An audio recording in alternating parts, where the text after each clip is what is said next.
Hey you and welcome, my name is Mike, and in this old video, it all began in upstate New York. It was late in a remote countryside house, and a man was outside. He was outside, he was looking for his dogs. It was almost midnight, and the dogs were, due to be home. This was late winter, early spring, so there was still lots of frost and snow on the ground.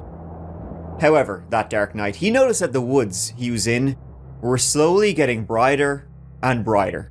Turning, he saw his house, Jesus, was being consumed by flames. And the house wasn't empty. The investigation that followed would have enough twists and turns to choke a wood chipper. But before we get into all of that, please subscribe to see new stories from the dark every single week. Now, let's give it a go. Let's go to upstate New York, big dog. And past the Catskills lie these little old communities nestled among the rolling hills and woods. One in Delaware County be the name of Sydney, only home to around like 5,000 folk, if you can believe that. It's the kind of picturesque, quiet little place you think it would be. You get leaf peepers in the autumn, the tourists in the summer, and in this part of upstate New York, not much else in between. We are going to the in-between, so we got no distractions. Just to the north of Sydney, on those little winding roads across from the Unadilla River, lies a house, or it once did. Ain't there anymore except some burnt out planks of wood. And just all sorts of leftover old shite. It was nestled in the woods, neighbours few and far between to be sure, and in late winter, early spring 2017, in that house, lived the Franklin family. Made up of Ernest, his wife Heather, and their adopted son, young Jeffrey. Jeffrey was 16 years of age that year, though he didn't look it. Jeffrey was born deaf and autistic, and he needed a lot of help. He needed diapers. He couldn't be left alone. The Franklins, though, Ernest and Heather, only too happy to have you. See, Jeffrey had been living in Sydney, New York, or rather just outside of Sydney, since around 6-ish years, come 2017. Heather and Ernest, they always wanted a kid, but they had had troubles throughout their marriage, miscarriages, and such like that, and they had previously fostered children, but they wanted one to stay. When young Jeffrey came along, who went by J.R., sure, they only gave him 2 thumbs up, which makes what happened the night of February 28, 2017, just all the more tragic and horrifying. That night, in that house, after Jeffrey had been put to bed, Ernest and Heather, they stayed up to watch a flick. After they watched it away, Heather could no sleep, so that cold winter night, talking around 11:30 p.m, February 28, Heather left the home to go to the store, and she went to pick up some Benadryl, which is available in like 1,000,001 stores, and it contains diphenhydramine, which gets you those Z's real quick. Unfortunately though, this being late on a Tuesday in rural-ass upstate New York, Heather had to actually go to a few different stores to find one that was open so she could get her shit. In the meantime, Ernest was at home while young Jeffrey slept, and it was pretty cold in the house, this being February 28, in the depths of winter, so Ernest went and he lit the wood stove that they have in their house. After he did so though, he realized that the family's 2 dogs, they were loose, so he ran outside to go get them. And it was as he did so, chasing dogs through the cold and the snow, through the trees outside his home, he smelled smoke. And he saw his house, right behind him, being rapidly engulfed in flames. And 16-year-old Jeffrey was still in his bed.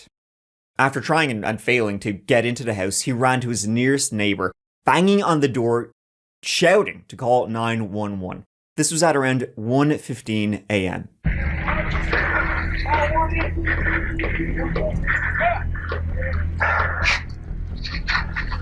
He was pounding on his neighbor's door, the Gildersleeves. Dominic Gildersleeve dialed 911 right away, and then ran outside to his neighbor and friend to see what he could do to help, if he could do anything at all. 911, what's the address of your emergency? It's not my house, it's my neighbor's home, it's on fire. You know if anyone's home? Yeah, they're home. Alright, if you want to go over and talk to them, make sure everyone's out of the house. I can't, I don't even see them. But you don't see them outside the house. They came to my house and I've just called for police. Alright, okay, where do you see flames? The whole house is on fire. Fearing the worst, the Gildersleeves, they called Heather, who was still on that hunt for Benadryl, and when Heather answered the phone, she says, "Oh, I hope everything's okay." I don't think it is. In the bathroom, sleeping. How old is the person? I tried to run on the other side, I can't even get close. And we got one inside the northwest east corner. Firefighters and deputies arrived, but there was nothing to be done as friends and neighbors stood watching the hill burn. I can't get in there, there's no way. Oh, there's no way. Yeah, it's in this back corner over here. We can't even get close to it.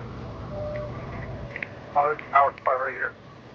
It'll help them. Watch the boards, there's a couple nails sticking up. I got a light here. Sorry.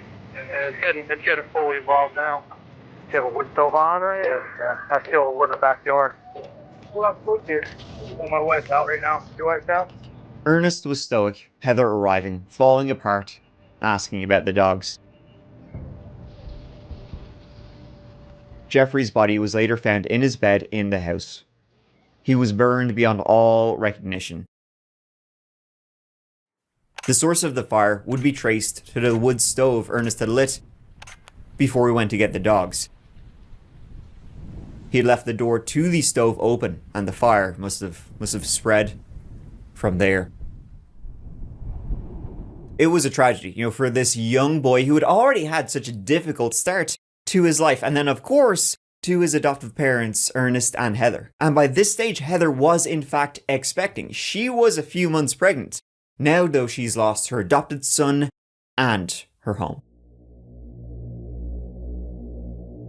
From age 0 to 10, Jeffrey had been passed around 3 different families in New York, and from accounts, none of them were good.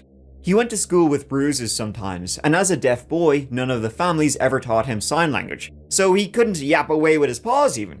But he was a really sweet, loving kid. He would hug strangers. He would ask random people at baseball games if he could have some of their fries. And it wasn't until age 11, young Jeffrey, J.R., finally found parents who wanted him. Ernest and Heather. Heather even knew sign language. She was so ready to take him. Heather herself was originally from Virginia, but had lived in upstate New York for a few years before she met and married old Ernest, which they did in April 2011. As you can see, it was a big occasion for Ernest. He didn't even bother taking off the fucking hat. The hat, by the way, it's a veteran's hat. Ernest had served. He was from the area, growing up in Mount Upton, just down the road from the house that would later go up in smoke. He joined the army straight out of school and did tours in Iraq and Afghanistan.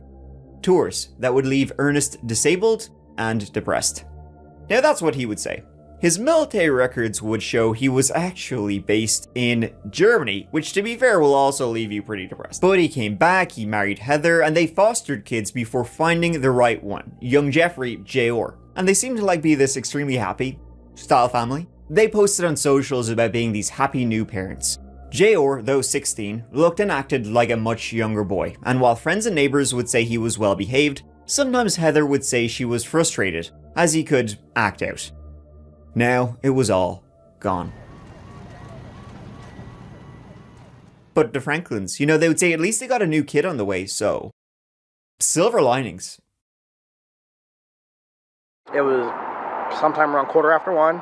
My wife's shaking me, waking me up. She goes, "Dominic, Ernie's house is on fire." I shot up out of bed and I look out the window and the whole place was completely engulfed. There was nothing but fire. You couldn't see anything. But, the hill looked like it was on fire. It was completely involved. And I was like, I didn't know. I had no idea what was going on. Come to find out, Ernie had run down to my grandmother's house, knocked on the door, said his house was on fire, and then ran back up. So they ended up having to run hoses, and then this whole time, the house is just burning, and I'm just praying to God that JR and Ernie had gotten out. Again, not knowing. And the house is still burning, firemen are putting it out. Heather was sitting right there on those steps, right there. And I came running up, and I can't remember who said it. There was a lot going on. It was pure chaos. So I go up to Heather. I'm like, "Heather," what happened? I was like, "Where's JR? Where's Ernie?" And she says, "Well, Ernie's around back with the firemen." I said, "Okay, so Ernie's out." I said, "Where's JR, Heather?" She's like, "He's unaccounted for." I said, "What do you mean he's unaccounted for?" She says, "That's all the firemen are telling me. He's unaccounted for." So Ernie came around while I was standing here, and he hugged Heather, and he was blank. There was nothing. There was no emotion. And when I say he hugged her, he just put his arms around her and just kind of stared away from her. He wouldn't look at her, he wouldn't talk to her. Right after the fire, neighbour Dominic Gildersleeve started a GoFundMe to help them out. He also fed the family's animals and took care of them. The community rallied around this tragic event and tried to help Ernest and Heather get back on their feet. Heather would post on socials, having been quiet since Jeffrey's death. I'm not trying to ignore anyone at this point, just having a very hard time coping and keeping down triggers as much as possible for my mental state and the safety of our unborn child. Jeffrey was a very loving kid. Every time I read a message, I break down crying. Update, I'm still feeling lost without JR to take care of. However, through all of this, we have not had to worry about any physical needs, as it seems God has used the people around us to show us so much love and support. Their reaction after the fire was pretty understandable. It was their reaction during the fire that caused Dominic Gildersleeve, the man who would set up the GoFundMe, to quietly step away. It was grinding his gears. At the scene, when everybody was gathered outside, Dominic would say he didn't hear once about Heather asking about Jeffrey. Nothing. He would not communicate with Heather at all. And Heather was asking him, what are we going to do? Did the animals get out? And she didn't mention JR. Heather, earlier that night, she inexplicably has to go and get sleeping pills when she doesn't even have a driver's license. Dominic would say when he seen Heather pull up in the car, he was like, "What you doing with that?" Ernest said he was out chasing dogs, when their dogs are usually outside, and every single time, those dogs return on their own. Dominic stopped sharing the GoFundMe and quietly stepped away. Ernest and Heather, by the way, they kept that share button going. And neighbor Dominic, who had been so helpful to the family, he wasn't the only one who had some questions about the death of young Jeffrey Franklin. The police had discovered a couple of, red flags about the young boy's death. Namely a big one. Jeffrey was dead before the fire.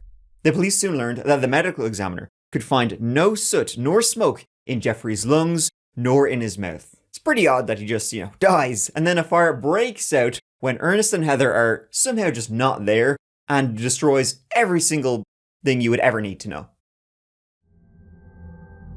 Young Jeffrey was so badly burned, authorities couldn't even determine how he died.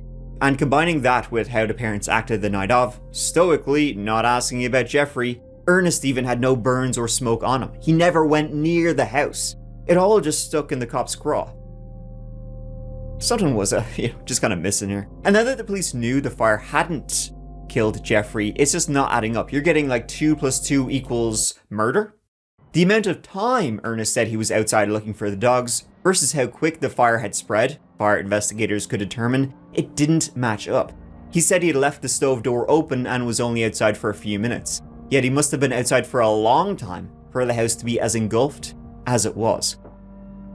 Their statements made no sense and were constantly changing as the police would re-question them and re-question them. They couldn't remember the name of the movie they had watched the night of. They couldn't properly account for the time from when the movie ended to when the police were called at 1:15 a.m. Police and Dominic put their heads together to try and determine what the shit had happened in these upstate New York woods.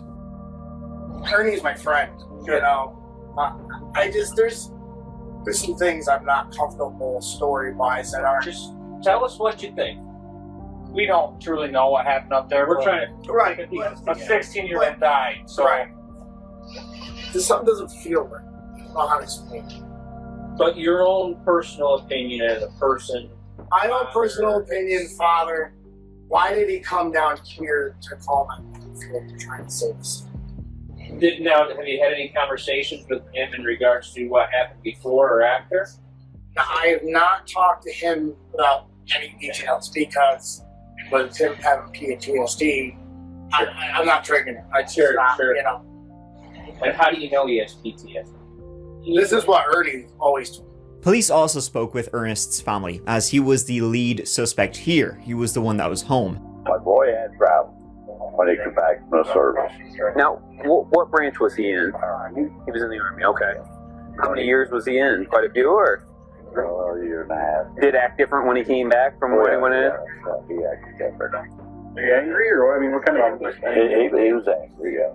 He was angry. And both his parents and Dominic pointed to his military service changing him. Possibly something triggered him that night. Now, however, his parents nor his friends knew he definitely wasn't in combat. At all, so don't know what could trigger him. Though he was in the military, which is, fair, but I don't think he's going to be, getting PTSD from having Fraulines shouting at him. Although I wouldn't put anything past him. Ernest's sister, who was actually quite close with Ernest and went to his house all the time, she also told the police a few things people didn't quite know because, on the surface, they were this happy little family, these sweet people have adopted this kid with special needs, and it's just great. Aren't they just amazing? Well, behind the scenes, not really. Was there ever a positive moment in the last year, since 2016, where you're like, wow, I can't believe they're doing something for... I got to hug them the black ones. But no other positive moments. Was there anything that we didn't specifically ask you about, or something that's just kind of nagging in the back of your mind and you want to talk about? Anything that you think is important? I mean, even if, it might not seem important, if there's just something that's just kind of standing out in your mind. No, I said everything that's been nagging at me, except for... And the Franklins were extremely happy that Heather was finally pregnant, as they had been trying for some time. Jeffrey was somewhat now in the way. They didn't need him anymore. If it was my kid, I would die trying. Ernest's sister would say, in public, happy life, sure you know yourself, but in private, they treated Jeffrey like shit. They would say, he pissed all over the floors, he painted on the walls, he's a, quote, rotten child. They were becoming extremely frustrated, they would say, especially with a new kid on the way. They would make Jeffrey, stand in the corners for hours whenever he misbehaved. Ernest's sister actually offered to adopt young Jeffrey from them. And they said, no, because you know what, you're going to adopt him, you're going to come back in an hour later and bring him back to us. And at the scene of the fire, when this child died, Ernest's sister would say they seemed more concerned about the $2,000 a month adoption subsidy they would no longer be getting. A little after the fire, it was said in a matter of minutes, $2,000 was gone. Who said it? One of them said it. I know, and I'm not telling. Heather said she went to a few different stores to get Benadryl that night. That's why she was out of the house. And police tracked down the alibi. She did indeed go to a few different stores that night. However, in none of the stores did she buy what she said she went to buy, Benadryl. They also, from her car's GPS, discovered she had driven to the store, then back to the house, then off to another store, and then basically in circles throughout that night, killing time, giving herself a good alibi so she would have no idea what was going on in the house. And then when the Gildersleeves called her that night to alert her saying, your house is on fire, what did Heather say?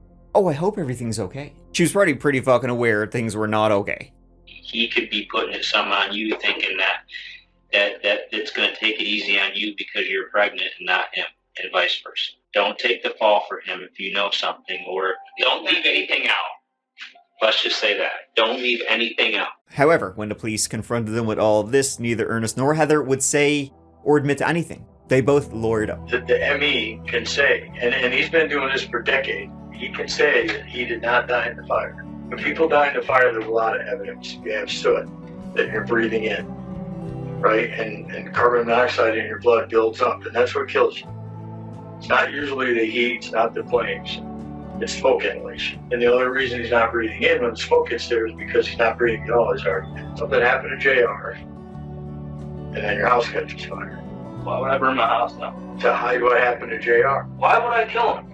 Things happen sometimes. It takes away on you. I get that. We're both parents. You would not understand what weighs on me. You don't even know why I got into foster care. I don't. Why don't you tell me why? Because I shot a kid in Afghanistan. One way I gave back was doing foster care, and he came along. They were both arrested and charged with second-degree murder, killing their adopted son because they didn't want him anymore. Just a few weeks back, investigators responded to a fire which they originally had believed to have claimed the life of a 16-year-old boy. And as you mentioned, if this wasn't hard enough, it's what they found out after the fact that still has the community shaking their heads. Investigators responded to a home on State Route 8 after reports that flames were ripping through the building. When they entered, they found the body of 16-year-old Jeffrey Franklin. During their investigation, it was determined that this was no average fire. Once we received the autopsy results, red flags went up. We began to treat it as a homicide at that time, and things have come together to where we are today. His parents, Ernest and Heather Franklin, would later be accused of murder. Investigators say Jeffrey Franklin's parents killed him, then set fire to their home to try to cover it up. This child, Jeffrey, was adopted 6 or 7 years ago, and he's a handicapped young man and child. His death was caused, and they used the fire to try to cover that death up. And it's a terrible tragedy. Immediately after the fire, neighbors began chipping in to help the family rebuild. But after the autopsy results were released, Chenango County Sheriff Ernest Cutting Jr. says the community was shocked by the news. It's difficult, especially when you're on the outside looking in. Many people, just ask themselves, how could this ever happen? The sheriff says this is the first murder in Chenango County this year, but says it's an event that's unfortunately becoming more common. Seems like more and more here in upstate New York, these are the unfortunate stories that seem to grab our headlines. In jail while awaiting trial, Ernest got pretty friendly with another fella in the jail who was an womp womp for him, an informant. And Ernest would spill everything to this guy. Jeffrey was a burden. They had a new kid on the way and they wanted him gone in the permanent way. Ernest would say they got the idea for how they're gonna, get rid of their son from the movie they watched that very night. The movie they could mysteriously no longer remember the name of. The movie? Hold on to your butts. It was Manchester by the Sea. I can't beat it. Incredible movie. If you haven't seen it, go do and, cry. But spoiler alert for a movie that came out 10 years ago and is pretty acclaimed. The flick is about the aftermath of a man who, while drunk, accidentally burned his house down with his 3 kids inside. In the movie, Casey Affleck, he's drunk in the middle of the night and he forgets to put the screen in front of the fire. So I walk, it's about 20 minutes each way. I'm about halfway there. And I can't remember if I put a screen on the fireplace. He then goes and leaves to get more beer. He comes back, the house is ablaze. The log must have rolled out onto the floor. And then the furnace blew, and they couldn't go back in again. And that's all I remember. Look, Lee, you made a horrible mistake, like a million other people did last night. I'm not gonna crucify you. It's not a crime to forget to put the screen on the fireplace. So I can go? If something comes up we don't already know about. That's the exact same story as Ernest leaving the stove door open. I don't think the rest of it played out, though, like the movie. How Jeffrey actually died, though, as he was dead before the house was engulfed in flames, still remains a mystery. Still remains mystery. Medical examiners, his body was burnt just beyond all recognition. Examiners could say, we don't really know how he died. That's never been determined. What jurors could determine, though, was the Franklin's guilt. Ernest Franklin sentenced yesterday in Chenango County Court. Prosecutors say he and his wife Heather were inspired to kill their disabled 16-year-old son and then torch their State Highway 8 home after watching the movie Manchester by the Sea in February 2017. Medical examiners say Jeffrey was dead before the fire, but they were never able to determine a cause of death. In March 2019, Ernest was found guilty of second-degree murder and sentenced to 21 years to life in prison. Out of Chenango County, and the woman accused of killing her disabled 16-year-old son and setting her house on fire is now on trial. Heather Franklin's fate will be determined by a judge, not a jury, as this is a bench trial. The following month, Heather pleaded guilty to manslaughter and arson. She was sentenced to 11 years in prison.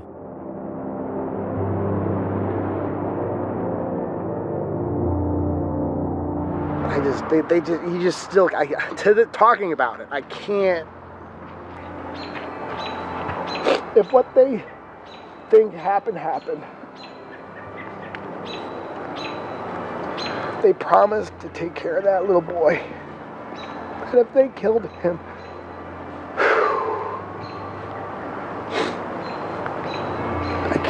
I could never, as aggravated as I get sometimes with my babies, I could never do that. And if they didn't want him, they couldn't handle him or whatever, just put him back in the county. He didn't deserve what happened here, no matter what happened. I suppose Heather kind of like ultimately got what she wanted in like the ultimate monkey's paw sort of way, though like willingly monkey's paw. She did finally, as they'd been trying for a long time, have her own child. She just, you know, won't be around to raise it for a long ass time. I mean, talk about a senseless murder inspired by a movie. And, you know, watching Manchester by the Sea, it's a great movie. It's not going to inspire you to do, it shouldn't inspire you to do jack shit because it's a very tragic, sad movie. So that just shows you how kind of evil these pieces of shit are. If they watched this movie and thought, Jesus lads, that's a brilliant idea, they sure leapt at that one, then they leapt into prison. Thank you so much for watching, folks. It means a lot to me that you are here watching me in this whole video. The next one, you know, it'll be up in a few days, so look forward to it. But until then, please take care of each other, please take care of yourselves. Because I love you. Mike.